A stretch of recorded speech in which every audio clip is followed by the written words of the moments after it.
very murky. And I do not understand, Stephen, the demands on all platforms for the investigation to be shut down.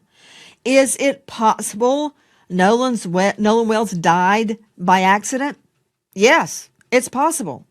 Is it possible that there was foul play? Yes, that is possible. And I don't believe the investigation should be shut down until we know the answer to that. I have 2 children, both the age of Nolan Wells. I would be lying on the courthouse steps screaming for justice if the investigation into a death related to them was shut down before I had answers. Nolan Wells went to Horn Island with friends on July 4th. By the time the group returned, Nolan was missing. 2 days later, his body was recovered. The earliest explanation offered to the public centered on drowning. But that explanation did not automatically resolve what happened during the hours before Nolan entered the water, or account for every unanswered detail in the timeline. And as investigators, journalists, and commentators began reconstructing those final hours, one name repeatedly entered the discussion: Warren Hudson. Not because the available material proves Warren caused Nolan's death, it does not. But because his account has to be examined alongside the timeline, phone evidence, the emergency call, witness statements, and the unresolved forensic questions surrounding Nolan's death. And once those pieces are placed side by side, the case becomes far more complicated than a simple explanation of how Nolan died. On July 4th, 18-year-old college football player Nolan Wells traveled to Horn Island with a group of friends. By the end of that day, the others made it back. Nolan did not. His disappearance triggered a search that ended 2 days later, when his body was recovered. The possibility of accidental drowning quickly became central to the public discussion. But the final hours of Nolan's life contain details that continue to raise questions. Where exactly was Nolan during the critical period between roughly 3:30 and 4:30? What was happening around the emergency call placed at approximately 4 p.m.? Why did Nolan's phone become an important piece of the investigation? And when Warren Hudson's account is compared with the known timeline, does it account for every significant moment before Nolan disappeared? Those questions were not raised by just one person. Nancy Grace and Stephen A. Smith discussed the circumstances surrounding the case. Dr. Umar examined the unanswered questions from another angle. And a medical expert later addressed an issue that could become even more significant: whether the available autopsy information can definitively establish everything that happened to Nolan before his death. Nolan Wells was 18 years old and from Ocean Springs, Mississippi. On July 4th, he traveled to Horn Island with friends as part of a larger group that reportedly involved multiple boats. At some point during the afternoon, something changed. Nolan became separated from the others. The group eventually returned without him, and that single fact transformed what began as a holiday outing into a mystery investigators would have to reconstruct piece by piece. There was no single piece of information capable of explaining the entire afternoon. Instead, investigators were left with memories from witnesses, phone data, emergency communications, physical evidence, and competing accounts of what happened. Among those accounts was Warren Hudson's, and that made his version of events important to the reconstruction. But the central issue was never simply whether Warren had provided an explanation. The harder question was whether that explanation remained consistent when compared against everything else investigators knew about Nolan's final hours. Dr. Umar later addressed Warren Hudson's account directly, particularly the circumstances surrounding the decision to leave Nolan behind. But even while raising concerns, Umar did not present Warren's guilt as an established fact. Instead, he focused on the unanswered questions. And that distinction matters, because questioning an account is not the same as proving a crime. The real issue is whether the available evidence ultimately supports the explanation that has been given, or whether important pieces of Nolan's final afternoon remain unexplained. I'm not saying he's innocent. I'm not saying he's guilty, but I got a few questions for you, Warren. Since you could sit down and interview with Officer B.T. Coon, I need you to sit down and interview with Dr. Umar Ifatunde. So you can sit down and interview with Officer B.T. Coon, I want you to sit down and interview with Dr. Umar Ifatunde. My first question to Warren: you said that Nolan is a best friend of yours, that he's like a brother. I have a question. If Nolan is your brother and best friend, why did you leave him on that island, especially when you all were drinking? That distinction is critical. Raising a question does not establish guilt. But when a death remains unresolved, reconstructing a victim's final movements can become one of the most important parts of the investigation. According to the accounts discussed in connection with Nolan's case, he was reportedly expected to leave Horn Island with the rest of the group. But that did not happen. At some point, that plan changed. And investigators have to determine exactly when, and, just as importantly, why. That brings the investigation to one of the most significant windows in the entire timeline. The afternoon surrounding Nolan's disappearance has been described through several different accounts. One involved Javon, another involved the coach. Katie reportedly recalled a conversation with Nolan that extended from approximately 3 p.m. until 4:30 p.m. None of those accounts by themselves establish that anyone was being untruthful. But together, they create a timeline that can be examined against other evidence, phone records, witness statements, emergency communications, and the known movements of the people who were with Nolan that afternoon. That is what makes the time window so important, because if the accounts can be independently supported, they may help explain Nolan's final known movements. But if there are gaps between those accounts and the documented timeline, those gaps become questions investigators cannot simply overlook. And according to Dr. Umar, this is precisely where the timeline deserves closer scrutiny. So again, Javon sees Nolan at 3:40. The coach sees Nolan between 2:30 and 3:30. Katie sees Nolan between 3 and 4:30. I already told you I believe Nolan was unalived between 3:30 and 4:30. The timeline becomes even more significant at this point. If Nolan's final reported sightings fall within the hours leading up to 4 p.m., and investigators have to account for what happened in the minutes that followed.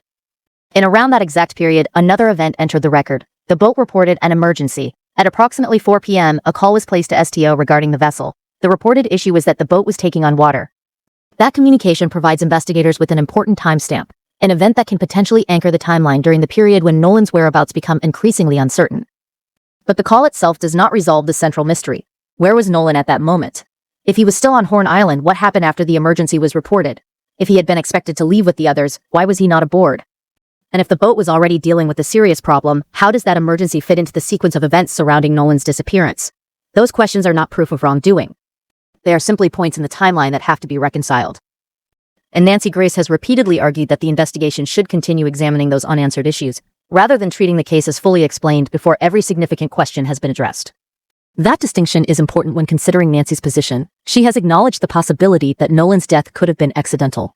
At the same time, she has argued that foul play cannot simply be dismissed unless the evidence ultimately eliminates that possibility, and that changes how Warren Hudson's account should be examined. The issue is not whether the available information proves Warren is responsible. It does not. The more relevant investigative question is much narrower. Does Warren's account adequately explain what happened to Nolan during those critical final hours? Because if it does, the timeline may become clearer. But if important moments remain unexplained, investigators are left with the same problem that has followed this case from the beginning. What happened to Nolan after the last point where his movements can be reliably established? Findings consistent with anything along that verbiage with what people are saying about these kids that were with him? No, I don't know the answer to that. They say Nolan chose to stay behind because he met a girl he wanted to talk to named Katie. That girl has spoken through her sister, we are told. And she says Nolan told her, I'm going back with my friends. So, who am I supposed to believe? I don't know for a fact that what the boys are saying is true. I don't know for a fact that what the boys are saying is false. I do know they called SEATOW, S-E-A, second word T-O-W, and said that their vessel was sinking. But yet they continued boating around in it for hours after. Is there an innocent explanation? Nancy's broader argument is straightforward. Investigators cannot build a case by simply accepting the version of events that appears most convenient. Every account has to be tested against the evidence. And when different witnesses describe different sequences of events, those versions have to be compared, reconciled, and where necessary, challenged. Because Nolan did not disappear in multiple timelines. Whatever happened that afternoon, there was only one actual sequence of events. And that is where another piece of evidence becomes increasingly important, Nolan's phone. A missing person's phone can sometimes provide a timeline of its own. Location data, Life 360 activity, Snapchat records, messages, device activity, and potentially digital traces that remain even after information appears to have disappeared. But digital evidence has to be handled carefully. A location that does not match a witness's account does not automatically prove that someone lied. A missing Snapchat post does not automatically establish that evidence was intentionally deleted. And an unexplained digital gap does not by itself tell investigators what caused it. What matters is whether those digital records can be reconciled with the physical timeline and the statements provided by witnesses. If the phone data supports the known sequence, it could help clarify Nolan's final movements. But if the digital record points somewhere different, investigators have another discrepancy to explain. And Nancy Grace specifically drew attention to that part of the case. The possibility that Nolan's digital footprint could become another critical piece in reconstructing what happened before he disappeared. Okay. His phone, rather. His phone was on the boat or whatever, which brings me to this question, because there were some questions about these conflicting stories coming out in the case of him staying behind to talk to a girl, a cell phone date, and inconsistencies between Life 360 and Snapchat locations. Talk about that for a quick second before I let you get on out of here, Nancy. I certainly will. I've consulted with digital forensics experts, and they say that there can be a difference between Snapchat location and Life 360 location and your iPhone, Find My iPhone location. Yes. So we have to make these things jive, and we may learn something nefarious or not. Now, we're also being told that there was no cell coverage there. I don't believe that, because the young man out on the boat called Cito and I could hear him just fine. So there was cell. So the mom was concerned she didn't see any Snapchat or anything going on during this certain period of time. So we have to, and you can look, Stephen, even if you delete and you delete it from deleted and it's not stored in the cloud, can still find out if something was deleted, because it leaves a trail. Everything you do on your phone leaves a... Now place that digital evidence alongside Warren Hudson's account. If Nolan's phone data places the device somewhere different from where witnesses said Nolan was, that discrepancy would need to be examined. If Life 360 records and Snapchat activity point to different locations or times, investigators would have to determine why. And if the phone's final known location can help establish who had access to it, that information could become highly significant when reconstructing Nolan's last movements. But the phone raises an even more basic question. Why was Nolan's phone apparently separated from him? Dr. Umar has repeatedly focused attention on Nolan's phone and keys. His argument is that investigators should examine the circumstances surrounding why Nolan was reportedly left behind without those personal belongings. That is Umar's interpretation of the available information, not a proven finding that anyone committed a crime. But the question itself can be investigated. The location of the phone can be compared with digital activity. The keys can be considered alongside witness accounts, and both can be placed against the broader timeline. If those pieces align, they may help explain what happened. If they do not, then another unexplained gap emerges in Nolan's final hours. And that is exactly why the phone and keys matter, not because they automatically prove anything, but because they may help determine what happened between Nolan's last confirmed move and then, in the moment his body was eventually recovered. Hear from her son, Art, because he has her son's phone. How can the mother hear from Nolan when you have Nolan's cell phone and you left him on an island? And I bet you didn't tell her you had his phone. Because if she knew you had his phone, Art, she would not have had to use Life 360 to find the phone. If you had his phone and you called her at 11 o'clock to see if Nolan was okay, why didn't you tell Nolan's mom you had his phone? Why did my sister Christine and my sister Tashima have to use Life 360 to find their son's phone? Because you playing games. You playing games. You playing in our face like we stupid. There is an important line investigators have to maintain here. If Warren Hudson's explanation can be independently supported by phone records, witness statements, and the documented timeline, then the circumstances surrounding Nolan's phone could have an innocent explanation. But if those pieces cannot be brought into agreement, then the discrepancies deserve closer examination. That is the difference between suspicion and evidence. A question may justify further investigation. It does not establish responsibility on its own. And once investigators look beyond a single account, the scope of the timeline becomes even wider. Dr. Umar has also drawn attention to another detail. The group was reportedly not traveling on one boat. According to his account, roughly 30 young people were spread across 3 separate vessels. That detail matters because it expands the number of movements, witnesses, and possible timelines investigators may have to reconstruct. If the boats traveled to Horn Island as part of the same outing, and the question becomes broader than what happened aboard one particular vessel. What did each boat do? Who was on each boat? When did each vessel leave? And what did the people aboard those boats observe during the critical period when Nolan's whereabouts became uncertain? Those questions do not imply that anyone on another boat did anything wrong. They simply recognize that reconstructing Nolan's final hours may require looking at the movements of the entire group, not just one vessel, because if multiple boats were involved, and multiple perspectives may exist. And somewhere within those separate accounts could be the detail that helps explain what happened to Nolan. Case may be, they left the morning of July 4th. They arrived on White Devil's Horn Island at about 11:30. So 3 boats, 30 youth, they went together. I'm not clear on whether the 3 boats came back together or not. That's another question that I have, Art. Did they come back together the same way they left together? Because I'm treating all 30 of those white youth and all 3 of those ships as crime scenes and as suspects. All 3 ships are potential crime scenes. All 3 boats are potential crime scenes, and all 30 youth are potential suspects. I don't know why Jackson County Sheriff Ledbetter or Jackson County District Attorney Mulrath, I don't know why they decided to separate the boat that Nolan was on. Warren's boat, I don't know why they separated that boat from the other 2 for purposes of investigation and analysis, because those 3 boats operated as a team. And since they went out there as a team, and it hasn't been made clear to me whether or not they came back together as a team, all 30 white youth and all 3 boats should have been part of this investigation, not just the 1 boat. That is my first big issue with this case. Who decided to separate the other 2 boats and the other 20 or so youth? I got a problem with that, Art, because according to the Cajun Navy, they have no GPS information. This is where the theory surrounding the case begins to expand beyond Warren Hudson alone. The broader question is whether the entire group, including all 3 boats, received the same level of investigative scrutiny.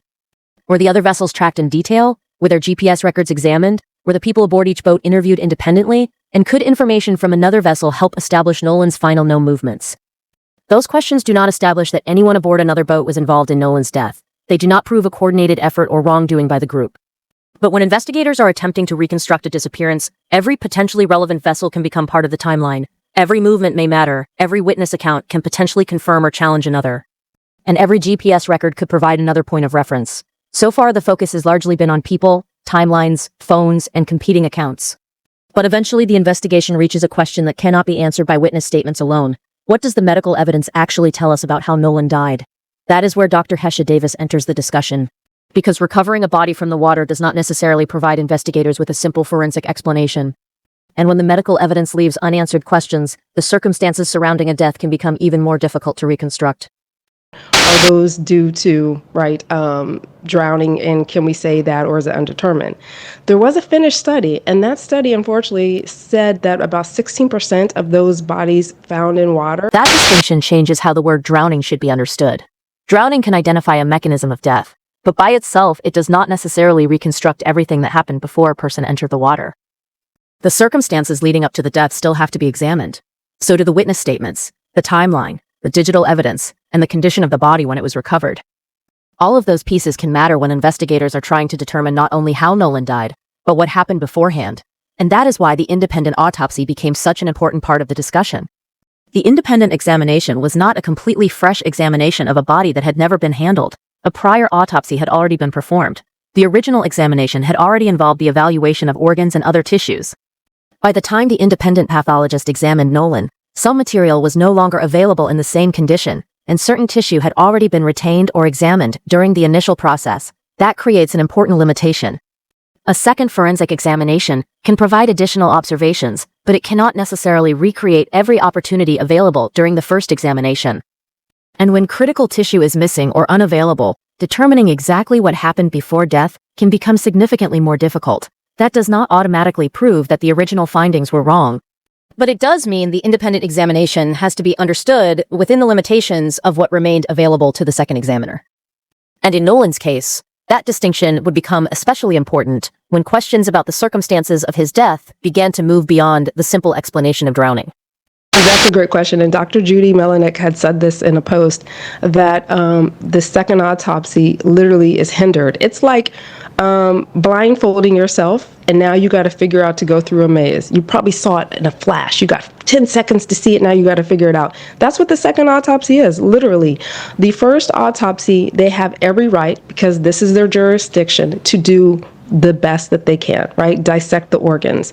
So when we do dissection, I want to step back just a second. We do a dissection, right? We have to take all the organs out and look at them in block. So for instance, if there was something in the larynx or in the throat, when they are cutting through to look through everything, that's going to be dislodged, right? If they're concerned about someone getting strangulated, that's taken out as a block, and that's why the second autopsy didn't have it. So he has to wait for the first autopsy. But things that you see on first initial examination, when you're cutting up the organs, because we have to, we slice them, what we call bread loafing. We slice the organs thinly to look for things. Maybe there was something lodged in there. Maybe there was there's changes like of drowning. Maybe there was actually break of the hyoid bone, which can be seen with strangulation. But the second forensic pathologist has to wait to get That does not, by itself, mean the original examination was incorrect. And it does not mean the independent examination established foul play. What it does mean is that certain questions may remain difficult to answer without access to the complete forensic record and all of the relevant tissue. And then another detail entered the discussion. Discoloration, reported around the back of Nolan's head. That finding has generated significant speculation. For some observers, discoloration immediately raises the possibility of an impact. But forensic pathology is rarely that straightforward. A red or discolored area on the body can have more than one potential explanation. It could be associated with an injury. It could result from changes that occur after death. It could also be affected by decomposition or the circumstances in which the body was recovered and examined. That is why the appearance of a mark alone cannot establish what caused it. Pathologists have to consider the surrounding tissue, the pattern and location of the discoloration, other injuries, and the broader condition of the body. Only by examining those factors together can an expert begin determining whether a finding is consistent with trauma, postmortem change, or another explanation. So the discoloration does not by itself answer the central question. Instead, it becomes another forensic detail that has to be interpreted alongside everything else, including the autopsy findings, the timeline, and the circumstances surrounding Nolan's disappearance. So decomposition can do a lot of things based on the stage. We're talking about the stage, the time, right? The temperature, the water, the conditions that the body was in. Was the body moved? So this is what he said. And people are equating a bruise, an actual bruise contusion that happens while you're living, right, to what he said was red discoloration, right? So you have a sign, you have something you see, and now what could be the cause of that sign could be multiple things. We do it in medicine all the time. We have a finding, now what caused that finding? And multiple things can lead to the same thing. It's a redness in the back of the head. Yes, it was a nice size amount. He put the size on there. However, he said two things. If you look on top of the skin, there was no breakage of the skin, which would have been another clue to help us say, oh yes, somebody must have hit him. There's a laceration. Then underneath that red discoloration, the bone was not broken. There was no fractures. He had even looked additionally in other parts of the body where the overlying skin didn't show anything of concern, just to make sure he didn't see any fractures. That doesn't mean anything did not happen to this individual. It means that the red discoloration, we cannot necessarily say it was a contusion due to someone hitting him or was post. That is why the medical evidence cannot be treated as a shortcut to a predetermined answer. It does not establish that Warren Hudson was involved in Nolan's death, but it also cannot by itself eliminate every other possibility. What it does show is why the forensic findings have to be considered together with the timeline, witness accounts, digital information, and everything else investigators have collected.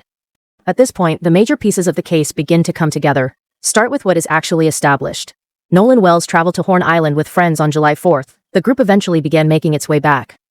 Nolan did not return with them. From there, investigators were left to reconstruct his final movements using multiple witness accounts and other available evidence. A distress call was made at approximately 4 p.m.